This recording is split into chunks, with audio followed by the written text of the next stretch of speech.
Today, for our next Let's Try, we'll be testing out Tiny Bunny. Let's see what this one's all about.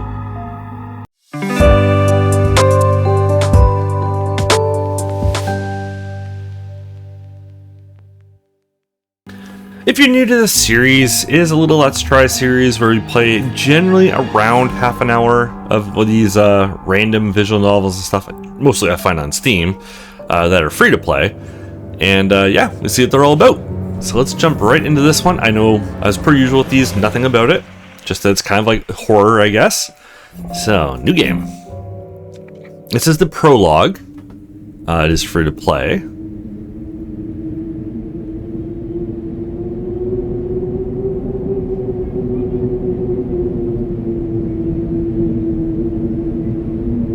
Interesting start.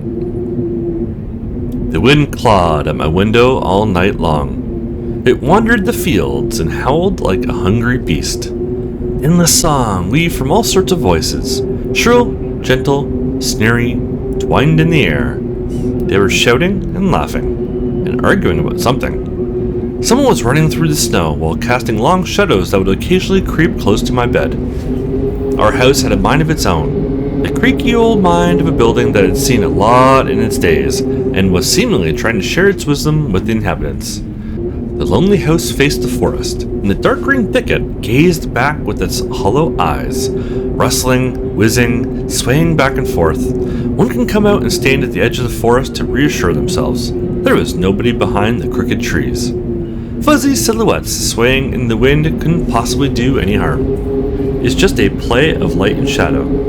Just a play. I knew it was just my imagination. I was already 12, after all. Still. Interesting.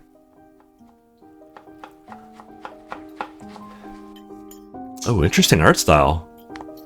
Hey, put away your book. How many times have I told you not to read at the table? It's bad for your health. Look at how slouched you are.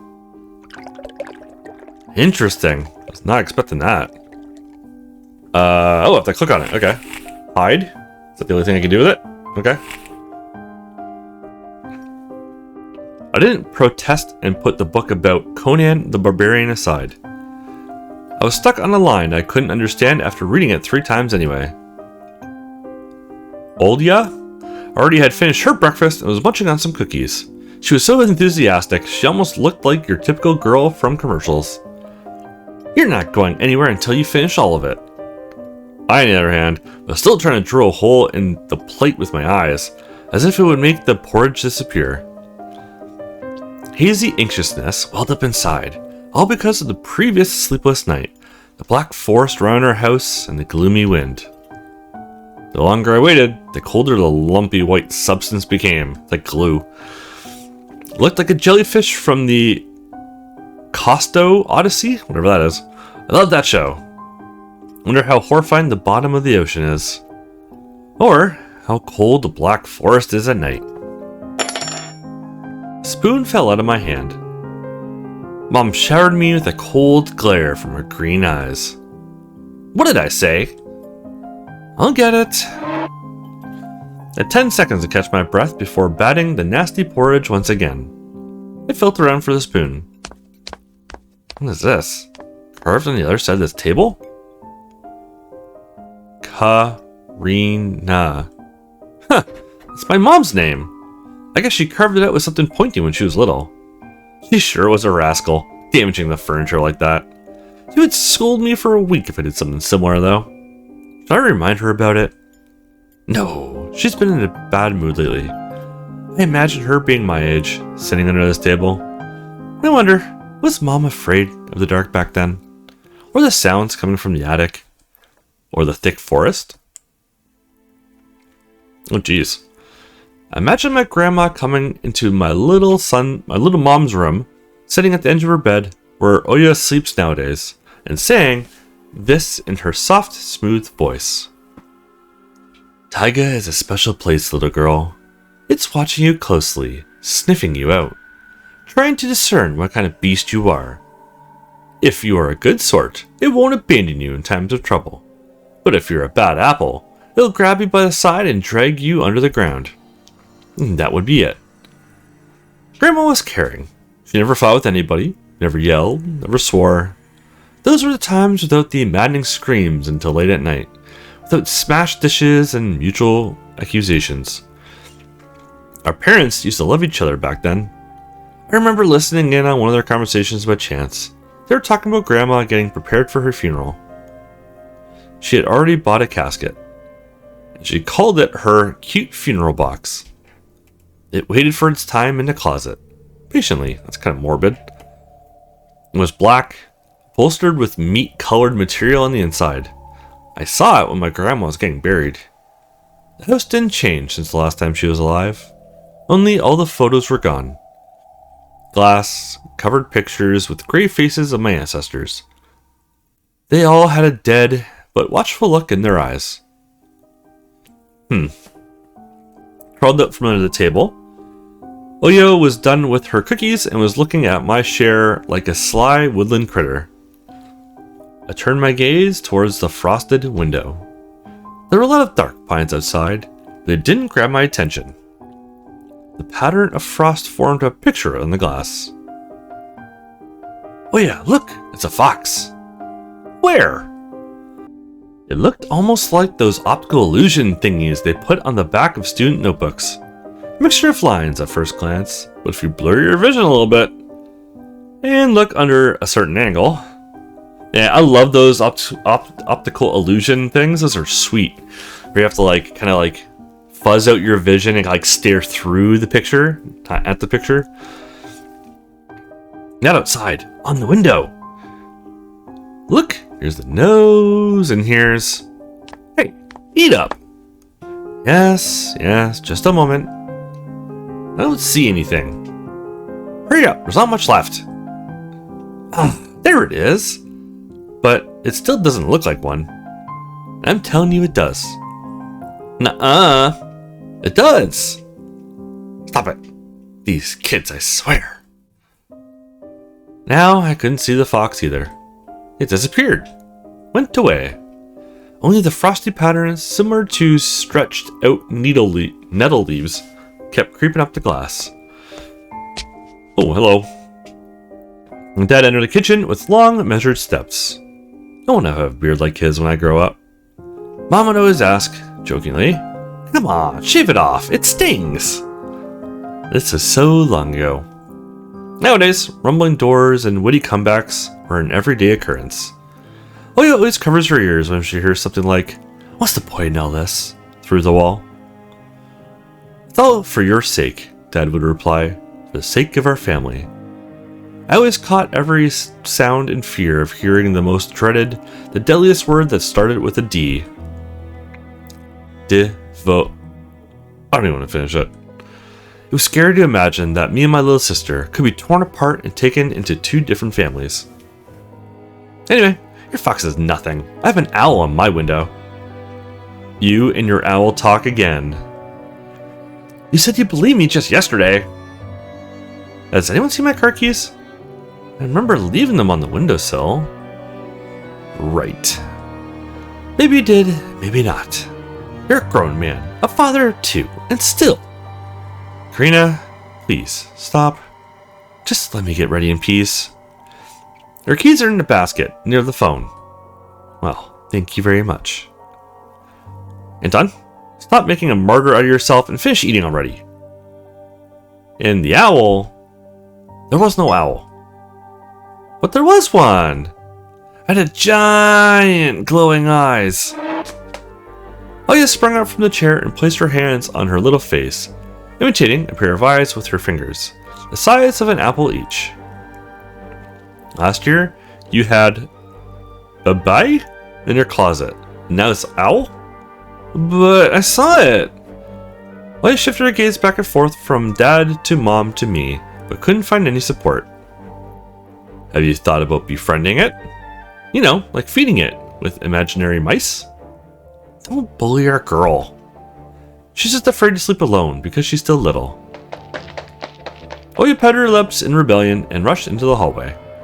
The staircase that led to the second floor creaked. Mom gave Dad a strict look. Oh, that look in her eyes. It's so uncomfortable to be pinned under it. Dad just snorted in reply and left, ringing the keys he just found. A minute had passed, and a theme song from The Little Mermaid echoed through the house. Interesting choice. It was stored on an incredibly worn-out cassette tape, which Dad already tried to glue together once. It's so easy to fix objects, by gluing them back together, for example. But how do you fix a relationship? Mom moved to the living room, and I was left alone, anxiously stealing glances at the window. Oya had trouble sleeping ever since we moved to this house. She would toss and turn, or curl up into a ball under her blanket. Sometimes she would jump up in the middle of the night and turn on the VCR. Cartoons helped take her mind off all the troubles we had with the move and her parents. Oh lord. And Oya said she saw that giant flying monster outside her window. She became obsessed with it. Her parents did everything in their power. They tried every little trick to get rid of those ridiculous fears. Oya refused to sleep alone and didn't believe that the owl was just one of her nightmares. After tonight, I was unsure what to make of my sister's words. What to think of it myself. Can nightmares be infectious? Interesting. This is the first little bit really of animation we got. Just last night, I couldn't get a wink of sleep and ended up thinking of what to expect in my new school. There were a couple days left before the beginning of the new term. My imagination drew long twisting hallways that led to a classroom full of kids. But all the students behind their desks were simply dark figures, cut out using a template. Circular holes gaped in the middle of their faces, and pairs of eyes blinked inside those holes. It was as if some completely different creatures were looking at me from behind the flat, black silhouettes. Their cruel glares, filled with icy sneers, made me shiver from head to toe. Will I survive here? Won't they gang up on me and beat me down, stomp on me with their bloodied shoes? Damn school can burn for all I care. I just wish for anything to happen to it. Doesn't really matter what. I didn't want to go there that badly.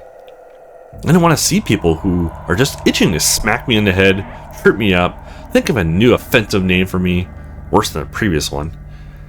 I feel like the glasses I wore made me an outsider or some sort of a monster. My gaze slid across the drawings hanging on the walls. I couldn't consider myself a great artist, but Oya begged me to hang them. Drawing was the only thing that made me happy as of late. The small circle of friends I had also enjoyed my paintings, and they promised to call me from time to time. Sometimes I imagine Mom picking up the phone and saying in a cold voice, "You've got the wrong number." Or, "Anton is not around." Anton is not around. I imagined my future classmates laying in their beds, just like me, listening to the howls of invisible werewolves outside their windows. Maybe my new classmates will like me after all? But who would ever like a boy with thick glasses? I mean, my dad used to wear glasses when he was little, and now he's married to the most beautiful one on the planet, my mom.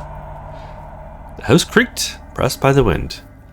The condo we used to live in, a 9-floor concrete building, buzzed with the neighbor's drill, mumbled with a TV set from behind the wall, cried like a baby from the big family next door. Our current house, though I can't really call it new, was completely different. It was silent and easygoing during the day. Its shadows lay dormant in the corners, on the closet, cobwebs, and under the stairs. But they all woke up during the night.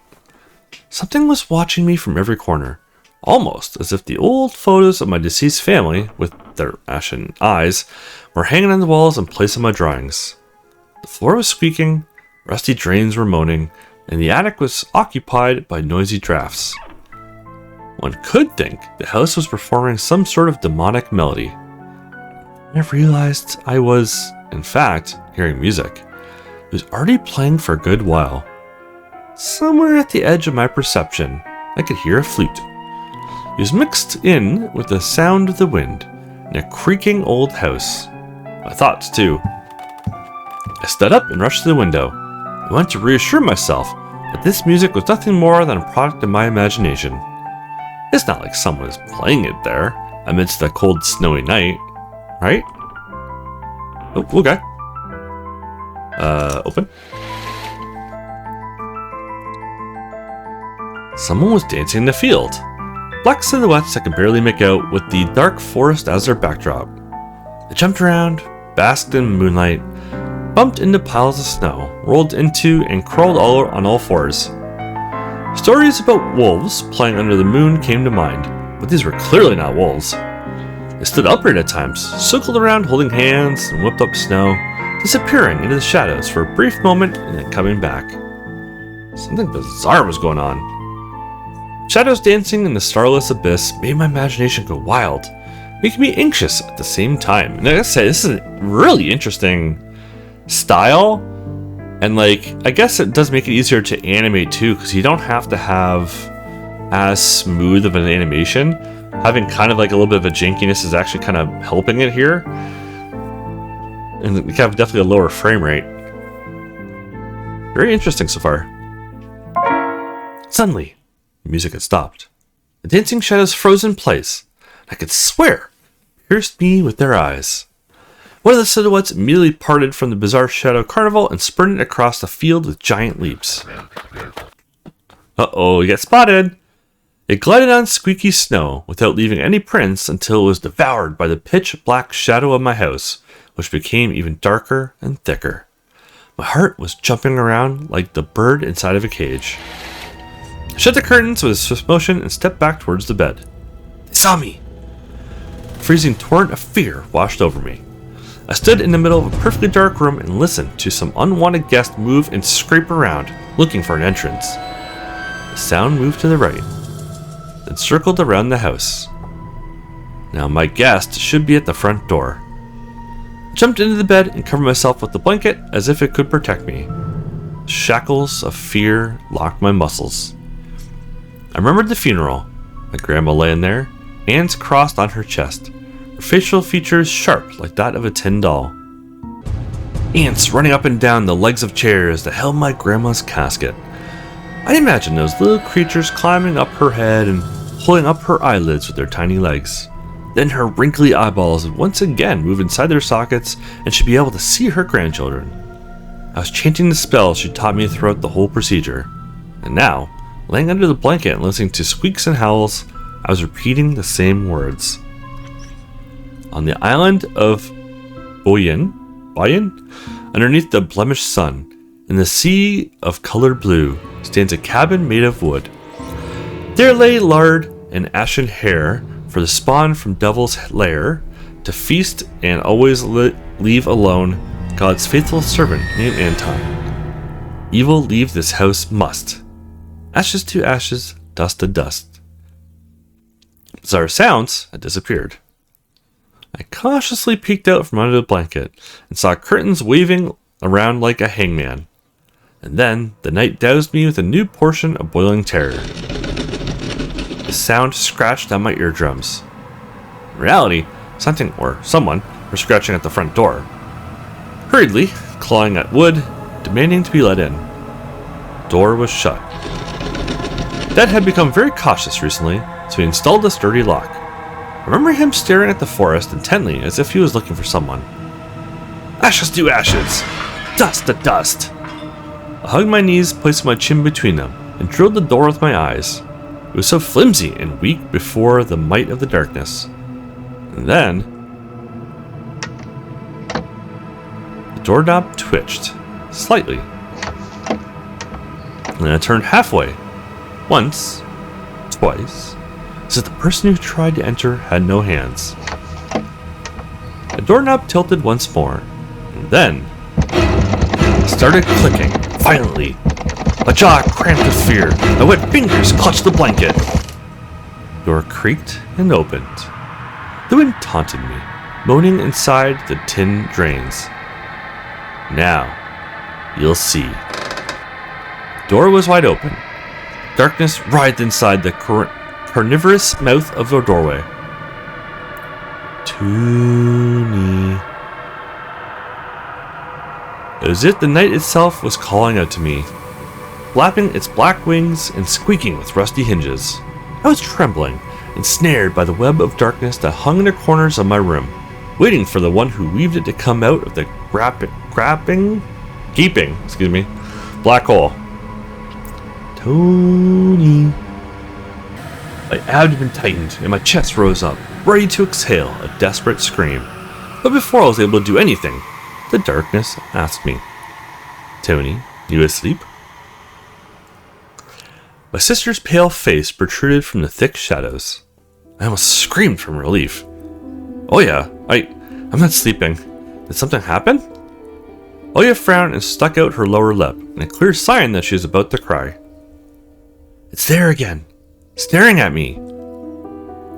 Shoo her away, Tony, please. I'm so scared. The fear that was tormenting me just a minute ago crawled away and hid somewhere in my stomach. I needed to calm down Oya. It's just a dream, silly. Don't be scared. Dreams don't bite. No one's gonna harm you. Oya sobbed. She was trying her best to believe me. But was I sure myself? I have an idea. Let's go to your room and watch the video. Sleeping Beauty, for example. You like that cartoon, don't you? Why does the Sleeping Beauty have a prince? I have this scary bird. That question took me by surprise. Alright, let's watch Cinderella. My thoughts became tangled, fuzzy. What was that? What studied me with its eyes while dancing feverishly under the moon?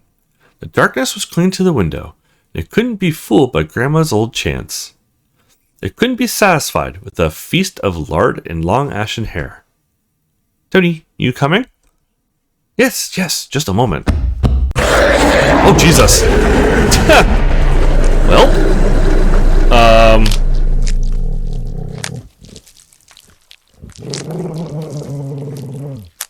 that happened. Whoa, okay. I didn't cook anything. Okay. Was not expecting that. Kind of cool looking though. I actually like that. That's why I didn't want to laugh at Oya and her owl in the morning. Who could be visiting us here in the middle of nowhere? We don't know anyone around here. So persistent. I felt extremely unsettled just from a silly thought that our morning guests could have come from the woods. I could barely hear voices coming from the front door. My mind was urging me to hide. In the closet, under the table, behind the curtains, where Oya always hides. Tony, come here! I felt like cowbells were tied to my feet, still dragged them towards the hallway. A couple of policemen towered over me in the doorway. They smelled like frost and worry. Mom always winced and grumbled the moment she saw patrol cars. Worse than bandits.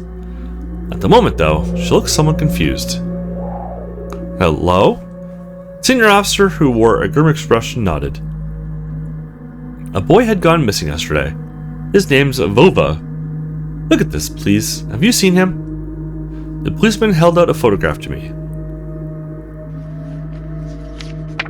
Oh, okay. There was a ginger boy around the age of elementary school, pictured with a wool carpet as the backdrop. He had a striped cat in his hands and wore a wide smile.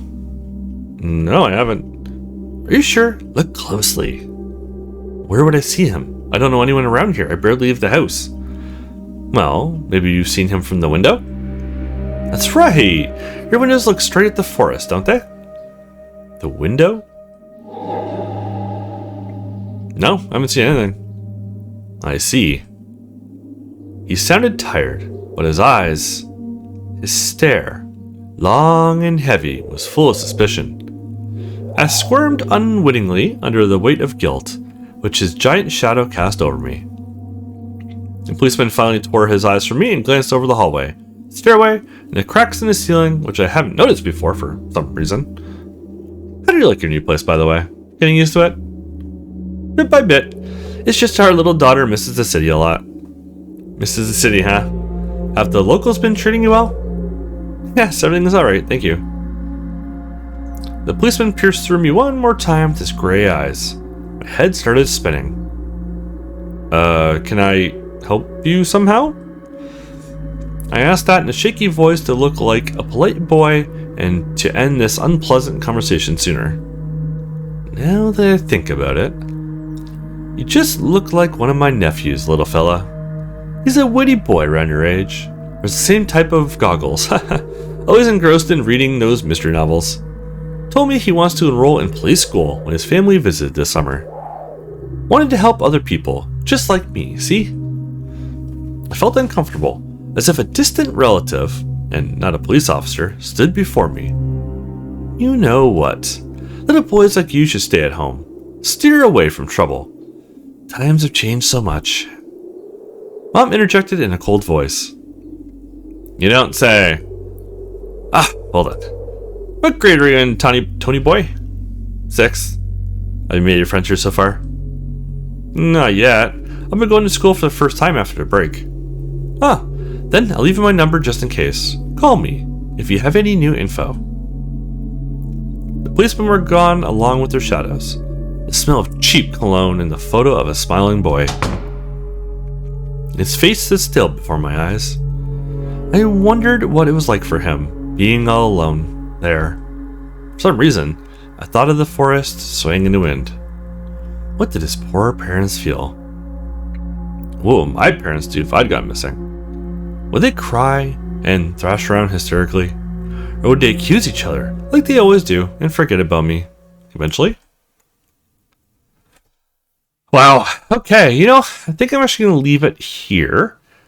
Very, very interesting. Not what I was expecting. Again, I go into these completely blind.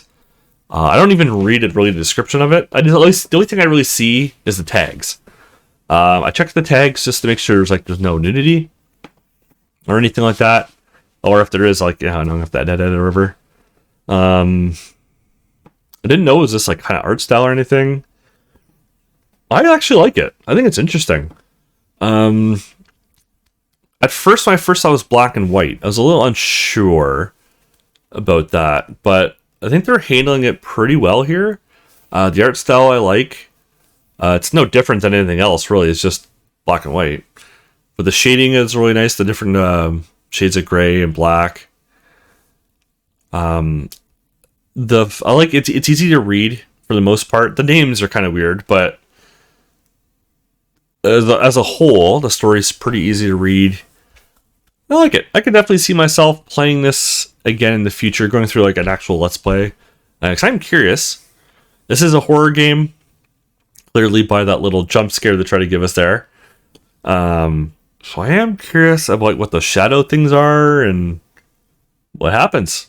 Thank you guys so much for watching. I hope you liked this one. If you do want to see more of this one, definitely leave a comment below and let me know you want to see it. Thank you guys so much for watching.